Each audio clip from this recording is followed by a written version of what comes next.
හරි. අපි අද සාකච්ඡා කරනවා තනි පුද්ගල ව්‍යාපාරයක අවසන් තොගය ගැලපීම. එතකොට අවසන් තොගය ගැලපීම කියන්නේ අපේ මූල්‍ය ප්‍රකාශන පාඩමේ තියෙන ඉතාමත් වැදගත් කොටසක්, වැදගත් ගැලපිල්ලක්. හරි. අපි බලමු මොකද්ද මුලින්ම අවසන් තොගය කියලා කියන්නේ. දැන් අපි මූල්‍ය ප්‍රකාශන හදන්නේ කිසියම් නිශ්චිත කාල සීමාවකටනේ. අපි උදාහරණයක් වශයෙන් ගමු පළවෙනි මාසේ පළවෙනිද. ඒ කියන්නේ ජනවාරි 1 වෙනිදා ඉඳන් 12 වෙනි මාසේ 31. ඒ කියන්නේ දෙසැම්බර් 31 වෙනකම් මෙන්න මේ කාල සීමාව තුල හරිද? අපි කියනවා ව්‍යාපාරයේ අවසාන දිනට. ඒ කියන්නේ 12/31 දිනට නොවිකිනී ඉතිරි වෙච්ච තොගයක් තියෙනවා. අපි කියනවා නොවිකිනී, විකිනීලා නැහැ. නොවිකිනී ඉතිරි වෙච්ච තොගයක් තියෙනවා. අපි යන්නේ ඒ නොවිකිනී ඉතිරි වෙච්ච තොගයට කියනවා මොකක්ද? අවසන් තොගය කියලා. එතකොට මේ අවසන් තොගය ව්‍යාපාරයේ තියෙන දෙයක්නේ. එතකොට අපි මේක අපේ මූල්‍ය ප්‍රකාශන වලට හඳුනා ගන්න ඕනේ. එතකොට ඒකට ditth සටහනක් තියෙනවා. අපි මේ ditth සටහන තමයි දැන් ඉගෙන ගන්න හදන්නේ. හරි. ditth සටහන් දෙකක් තියෙනවා මේකෙදි. ඇත්තට මේක ගණනය කිරීම නම් පහසුයි. මේකේ පොඩි ටිප් එකක් තියෙනවා අල්ලගන්න. ඒකෙන් අපි මේ ගාන හදාගමු. එතකොට මම ditth සටහන ලියන්නම් ඔයාලට. මේකේ ditth සටහන වෙන්නේ අපි අවසන් තොග ගිණුම හර කරනවා. අවසන් තොග ගිණුම හර කරනවා. අපි බැර කරන්නේ ආදායම් ප්‍රකාශය බැර. අයි කියන්නේ අවසන් තොග ගිණුම හර ආදායම් ප්‍රකාශය බැර. හරි. අවසන් තොග ගිණුම හර ආදායම් ප්‍රකාශය බැර. ඔන්න තමයි මගේ පළවෙනි ditth සටහන. එතකොට මේ ditth සටහන අනුව අපි මුලින්ම ගිණුම් තියන්න ඕනේ. හරි. මම ඔයාලට උදාහරණයක් එක්ක යන්නම් මේක. හරි. මම ඔයාලට කියනවා ව්‍යාපාරයේ අවසන් තොගයේ පිරිවැය රුපියල් 60000කි. අවසන් තොගයේ පිරිවැය රුපියල් 60000කි. පිරිවැය රුපියල් 60000කි. මම ඔයාගෙන් ඉල්ලන්නේ මේක ගිණුම්ගත කරලා ditth සටහන ලියලා මූල්‍ය ප්‍රකාශන උද්ෘතයන් ඕනේ මට. හරි. එන්නකෝ මාත් එක්ක ගානට. රුපියල් 60000ක පිරිවැය වෙච්ච තොගයක් ව්‍යාපාරයේ ඉතිරිව පැවතුණී නම් අපි කොහොමද ditth සටහන ලියන්නේ? අවසන් තොග ගිණුම හර රුපියල් 60000යි. අපි මොකද්ද බැර කරන්නේ මේ තියෙන්නේ? ditth සටහනව පාඩම් කරගන්න ඕනේ. ආදායම් ප්‍රකාශය බැර. රුපියල් 60000යි. ඔන්න අපේ ditth සටහන හරි. දැන් අපි තියෙන ගිණුම් ගහන්නනේ. හරි. ගිණුම් ගහනකොට දැන් ඔන්න ඔයා හොඳට බලා ගන්න. හරිද? අපි අවසන් තොග ගිණුම හර කරනවා. මොකද්ද?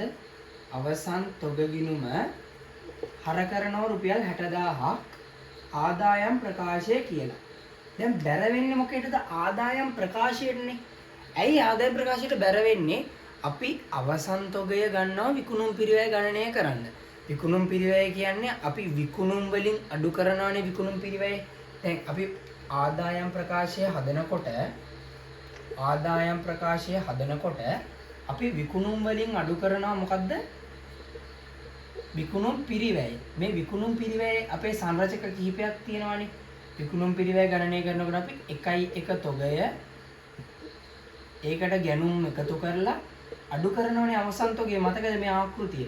අවසන් තොගය අඩු කරනවා. මේ අවසන් තොගයට තමයි අපි මෙන්න මේ එන පිරිවැය බැර කරන්නේ රුපියල් 60000. හරිද? හොඳට මතක තියාගන්න. රුපියල් 60000 මෙතෙන්ට තමයි බැර කරන්නේ. එතකොට ඊට පස්සේ දැන් ඔයාලට පේනවා මේක ආදායම් ප්‍රකාශයේ සටහන් කරලා තියෙන්නේ. තනි සටහනයි ගිහිලා තියෙන්නේ. අපි මෙයාව ගණන් ගන්නේ නෑනේ මෙතන. මෙන්න මේ 60000. හරි. දැන් ගියා. මේක බැලන්ස් වෙන්න නම් තව සටහනක් යන්න ඕනේ. දැන් ඔන්න ඔයා හොඳට අහගන්න මේක. මේ කතාව හොඳට අහගන්න. දැන් ව්‍යාපාරයක අවසාන දිනට පවතින තොගය. හරිද? නොවිකිනී ඉතිරි වෙච්ච තොගය අපිට ඊළඟ වර්ෂයට මොකක්ද වෙන්නේ? වත්කමක්. මොකද ඊළඟ වර්ෂයේදී අපිට අපේ විකුණුම් ක්‍රියාවලිය අඛණ්ඩව කරගෙන යන්න අපිට ඒ තොගය වැදගත්ද නැද්ද? වැදගත්. ඒ තොගය අපිට මොකක්ද වෙන්නේ? වත්කමක්. ඒ කියන්නේ අවසන් තොගය. මෙන්න මේ අවසන් තොගය අපිට වත්කමක් වෙනවා අපේ ඊළඟ වර්ෂය සඳහා. හොඳට අහගන්න. 12/31 දිනට නොවිකිනී ඉතිරි වෙච්ච තොගය අපිට ඊළඟ ගිණුම් කාල පරිච්ඡේදයේ මුලට ඒක අපේ වත්කමක් වෙනවා. මොකද අපිට ගිණුම් කාල පරිච්ඡේදය තුල ඒ දෛනික විකුණුම් ක්‍රියාවලිය අඛණ්ඩව කරගෙන යන්න අපිට මේ අවසන් තොගය මොකද වැදගත් වෙනව නේද? අන්න ඒ වැදගත් වෙන නිසා අපි ඒක වත්කම් විදියට හඳුනා ගන්නවා. එතකොට වත්කම් විදියට හඳුනාගත්තා නම් අපි ඒක සටහන් කරන්නේ මොකේද? අපේ මූල්‍ය තත්ත්ව ප්‍රකාශයේ අපේ මූල්‍ය තත්ත්ව ප්‍රකාශයේ සංරචකේ ජංගම වත්කම් යටතේ අපි ලියනවා මොකක් කියලාද? අවසන් තොගය කීයක්ද ලියන්නේ? රුපියල් 60000ක් ලියනවා. හරි. දැන් අපිට මේ ගාන හදාගෙන යනකොට පොඩි ප්‍රශ්නයක් වෙනවා. මේක ගාන හදනකොට අපිට තව කෑල්ලක් මේකෙදි ඇඩ් වෙනවා. මොකද්ද ඇඩ් වෙන්නේ කියලා මම දැන් ඔයාලට කියන්න. දැන් ඔයාට දෙනවා මෙන්න මෙහෙම. මේක වෙන ක්‍රමයක්. හරිද? මේක වෙන ක්‍රමයක්. එතකොට ඔන්න ඔයාට ගාන දෙනවා මෙන්න මේ විදිහට. හරිද? රුපියල් 60000යි භාණ්ඩේ පිරිවැය. ඊට පස්සේ කියනවා රුපියල් 40000යි මේකේ සුද්ධ උපලබ්ධි අගය.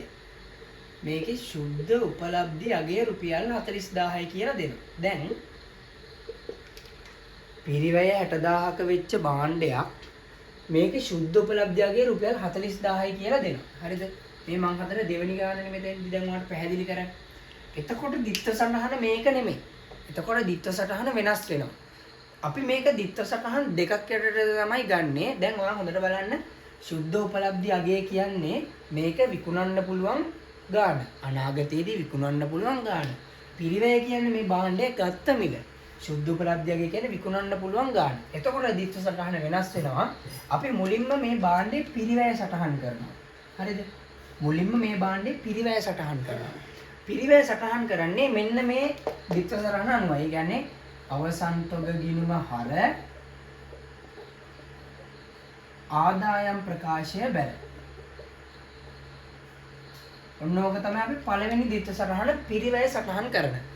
පිරිවැය සටහන් කළා හරිනේ. හරිද? දැන් අපි මොකද්ද කරන්නේ? සුද්ධ උපලබ්ධි අගය සටහන් කරන්න ඕනේ. සුද්ධ උපලබ්ධි අගය කියන්නේ නැවත විකිණීම නැවත විකුණන මිල. එතකොට සුද්ධ උපලබ්ධි අගය සටහන් කරනකොට ඔන්න දිත්ත සටහන පොඩ්ඩක් මතක තියාගන්න. මේක ඔයා පාඩම් කරගන්න ඕනේ මේ දිත්ත සටහන. එකක් තමයි තොග කපා හැරීම් ගිණුම හර. තොග කපා හැරීම් ගිණුම හර ආදායම් ප්‍රකාශය බැල.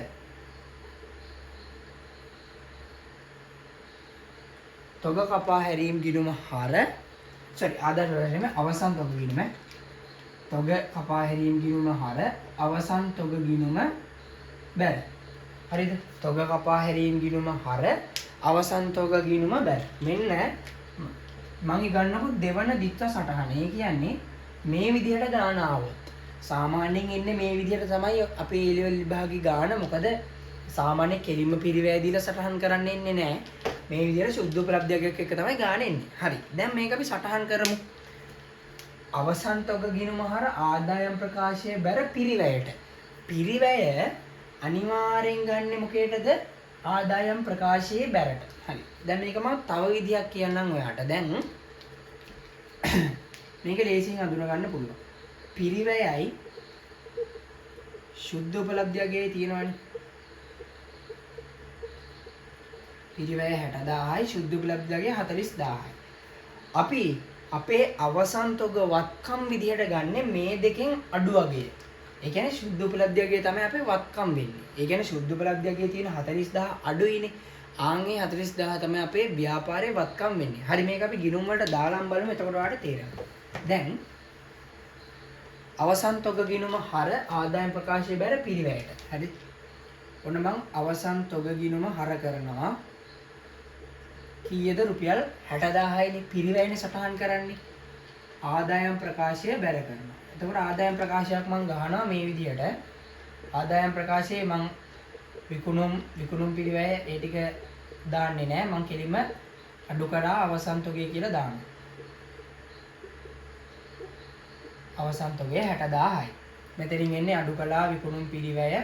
ඒකෙදි 1 තොගය ගැනුම් ওই විදිහට අඩු කරනවා අවසන් තොගය. හරි. පළවෙනි දිත්ත සටහන හරිනේ.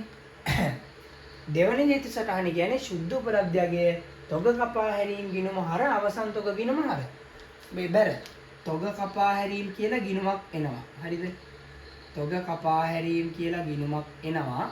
ඒකට හර කරනවලු මේ සුද්ධ උපලබ්ධි අගය. නේද? මේකට හර කරනවලු මේ සුද්ධ උපලබ්ධි අගය. එතකොට තොග කපා හැරීම් ගිණුම හර අවසන් තොග ගිණුමනේ බැර වෙන්නේ. එතකොට දැන් ඔයා පොඩ්ඩක් මේක ඔළුවට ගන්න ඕනේ. තොග කපා හැරීම් ගිණුමට අපි දාන්නේ ඇත්තටම සුද්ධ උපලබ්ධි අගයද කියලා. හරි. දැන් මෙහෙමනේ 60000ක තොගයක් තියෙනවා ව්‍යාපාරයි. හරිද? ඒකේ සුද්ධ උපලබ්ධි අගය 40000යි. මේක පිරිවැය. මේක සුද්ධ උපලබ්ධි අගය. හරිද? පිරිවැය 60000ක් වෙච්ච භාණ්ඩයක් විකුණන්න පුළුවන් 40කට නම් හරිද? 20ක් ඉතුරුයි නේද? අපිට 20ක් ඉතුරුයිනේ. මේකෙන් මේක අඩු කරාම මේක 20යි. අපි මේකට කියනවා තොග කපා හැරීම කියලා. තොග කපා හැරීම. හරිද? පිරිවැය 60000ක් වෙච්ච එකක සුද්ධ උපලබ්ධි අගය 40යි නම් මේකේ තොග කපා හැරීම 20000යි. එහෙනම් ඔයා හර කරන්න ඕනේ 20ද 40ද 60ද? මං අහන්නේ. මෙතන තොග කපා හැරීම විදියට සුද්ධ උපලබ්ධි අගයට හර කරන්නේ 20ද 40ද 60ද? තොග කපා හැරීම වල 20. මොකද අපි ගන්න මේ දෙක අතර වෙනස. වැඩි එකෙන් අඩුවක අඩු කරලා මෙතන වෙනස තමයි අපි තොගය කපා හරින්නේ. මොකද අපි 40ක් විකුණනවානේ. 60ක පිරිවැයකින් 40ක් විකුණන්න පුළුවන් නම් 20ක් ඉතුරුයි. ආන්ගේ 20 තොග කපා හැරීම ගිණුමට දානවා අපි අවසන් තොග ගිණුම කියලා. අවසන් තොග ගිණුමට බැර කරනවා 20ක් මොනවා කියදද? තොග කපා හැරීම කියලා. හරිද? මොනවද දැන් බලන්නකො. දැන් ඔයාලට පුළුවන් අවසන් තොග ගිණුම මං කියව වත්කමක් කියලා. වත්කම් නිසා මේකේ දෙපැත්ත සමාන කරලා තුලණය කරන්න පුළුවන්. 60න් 20ක් ගියාම මෙතන 40යි. මෙතන ශේෂය 15ට ගෙන ගියා කියලා. ඔයාට ගන්න පුළුවන් මේ 40 ශේෂය. තොග කපා හැරීම ගිණුම අපි වියදම් ගිණුමක් නිසා අපි ඒක මොකද කරන්නේ? පියවනවා. අපි ආදායම් ප්‍රකාශයට මාරු කරනවා. තොග කපා හැරීම ගිණුම ඔන්න බලා ගන්න. අපි ආදායම් ප්‍රකාශයට මාරු කරනවා අපේ වෙනත් වියදම් වලට. වෙනත් වියදම් වලට මාරු කරනවා තොග කපා හැරීම කියලා. කීයද? 20000යි. හරිද? තොග කපා හැරීම කියලා 20000යි. දැන් මේක වත්කම්නේ. මේ 40000 වත්කම් සටහන් කරන්නේ අපි මූල්‍ය තත්ත්ව ප්‍රකාශයේ අපි මොකද කරන්නේ? ජංගම වත්කම් යටතට දානවා. ජංගම වත්කම් වලට දානවා අවසන් තොගය කියලා. කීයද? රුපියල් 40යි. හරි. දැන් ඔයාලට පොඩි අදහසක් ඔළුවට එන්න ඕනේ. දැන් මම ඔයාලට පොඩි තව ක්‍රමයක් කියනවා මේක ලේසියෙන් දාන්න පුළුවන්. පිරිවැයට වඩා සුද්ධ උපලබ්ධි අගය අඩුයි නම් පිරිවැයට වඩා සුද්ධ උපලබ්ධි අගයයි. දැන් පිරිවැය සුද්ධ උපලබ්ධි අගය කියලා ගත්තොත් පිරිවැයට වඩා සුද්ධ උපලබ්ධි අගය අඩුයි නම් අපි අපේ ජංගම වත්කම් වලට දාන්නේ මෙන්න මේ අඩු අගය. තේරුණාද? මෙන්න මේ අඩු අගය දානවා මූල්‍ය තත්ත්ව ප්‍රකාශයේ ජංගම වත්කම් වලට. පිරිවැය තියෙන්නේ අපි මේ ගත්තු පිරිවැය අනිවාර්යයෙන්ම අපේ ආදායම් ප්‍රකාශයේ අවසන් තොගයෙන් අඩු කරනවා 60000 කියලා. හරිද? මේ දෙක අතර වෙනස අපි තොග කපා හැරීම කියලා වෙනත් වියදම් වලට දානවා. ගැළපිල්ල කරන්නේ ඔච්චරයි. මම තව එකක් දෙන්නම්. 50ක භාණ්ඩ 30කට විකුණන්න පුළුවන්. එහෙනම් අවසන් තොගයට එන්නේ 30. මෙතන අවසන් තොගයට ආදායම් ප්‍රකාශයේ ඉන්නේ 50. මේ දෙක අතර වෙනස 20යි. ඒක යනවා තොග කපා හැරීම වලට 20යි කියලා. හරි. මම තව එකක් දෙන්නම් මෙහෙම. මම දෙනවා පිරිවැය 100යි. තොග කපා හැරීම මේ සුද්ධ උපලබ්ධියගේ 40යි. එතකොට සුද්ධ උපලබ්ධියගේ කියලා අවසන් තොගයට දාන්නේ 40000යිනේ. ඒ කියන්නේ අවසන් තොගයේ අඩු අගය තමයි දාන්නේ අවසන් තොගයට. 100 දානවා ආදායම් ප්‍රකාශය අවසන් තොගයට. මේ දෙක අතර වෙනස 60 දානවා තොග කපා හැරීම වලට. හරිද? ඔන්න ඔය විදිහට තමයි මේකේ දිත්ත සටහන යන්නේ. මේක පාඩම් කරගන්න මේකේ දිත්ත සටහන් ටික මතක නම් මේ ටික කරගන්න එක පුළුවන්. මෙන්න මේ දිත්ත සටහන් ටික තමයි පොඩක් බලා ගන්න ඕනේ. හරි. එතකොට අපි අවසන් තොග ගැලපීම සම්බන්ධව අපේ ගැලපිල්ල මෙතනින් ඉවර වෙනවා. ඉතින් ওই විදිහට තමයි අපි අවසන් තොගය ගලපන්නේ.